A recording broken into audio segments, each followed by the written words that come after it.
Hey everyone, what's going on? And welcome back to another one of my squat and deadlift training update videos. And before we get into the video, I just wanted to say that I need to shave. I can't grow a beard, so it just ends up looking like crap.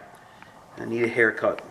In this video, you're going to be seeing the training from week 8 of my squat and deadlift rebuilding program. This video is going to be pretty short and straightforward. I only got one squat and one deadlift session in this week. I did very little in the way of any accessory work. So the reason for this, the reason for only 2 sessions, because normally I would squat 3 times a week and do 2 dedicated lower body training days, is because this week is where I've reached the peak amount of training volume since I started the program.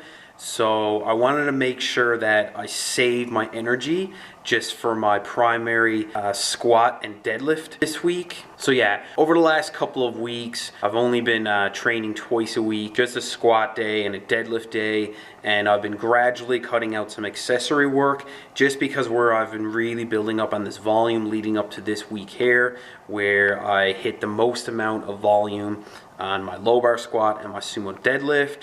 But now, moving forward, as I start to taper volume on those main lifts, I'm gonna, throw in my 3rd squat day again and continue to do accessory work. I'm very happy with how my squat and deadlift training has been going so far. On day 1, I worked up to 10 sets of 3 with 375 pounds on my low bar squat, and these moved really well. Now, my best 10x3 session is actually with 390 pounds.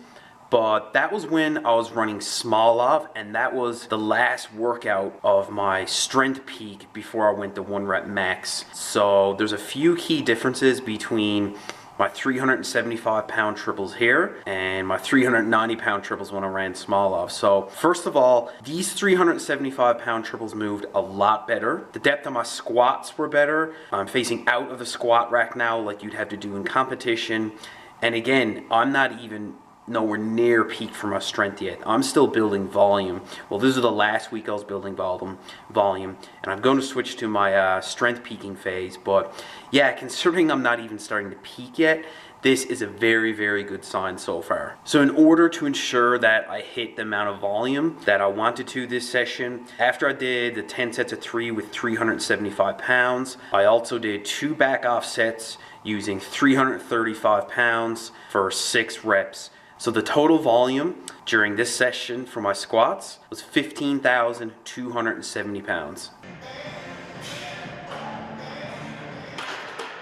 Alright, so moving on to day 2, which was my sumo deadlift day. I worked up to 6 sets of 3 with 455 pounds, and I also did a set of 2 with 455 pounds. Now the reason why I only got 2 reps on one of my sets there was because I was having grip issues. These fucking commercial gyms, their bars are absolutely brutal. But as you can see from the footage, from a strength perspective, I wasn't having any issues with these sets. They were coming up pretty smooth.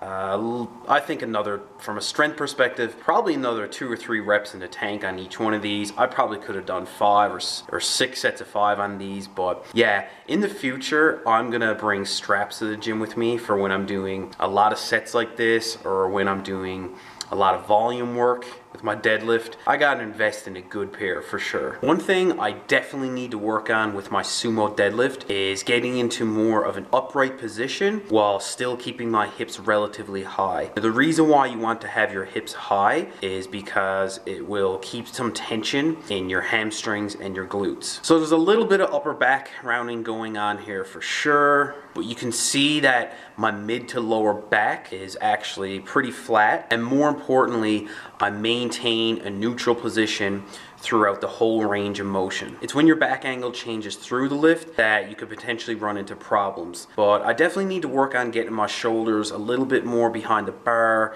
getting a little bit more of that upright position. But overall, I'm okay with my sumo deadlift form. Few things to work on, but it's okay. So you can see that on my 6th set, I completely lost my grip on the 3rd rep.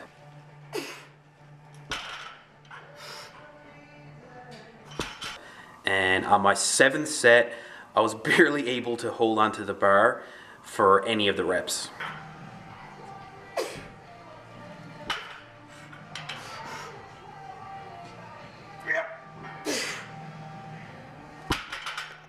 After this, I did 2 back off sets using 405 pounds for sets of 5.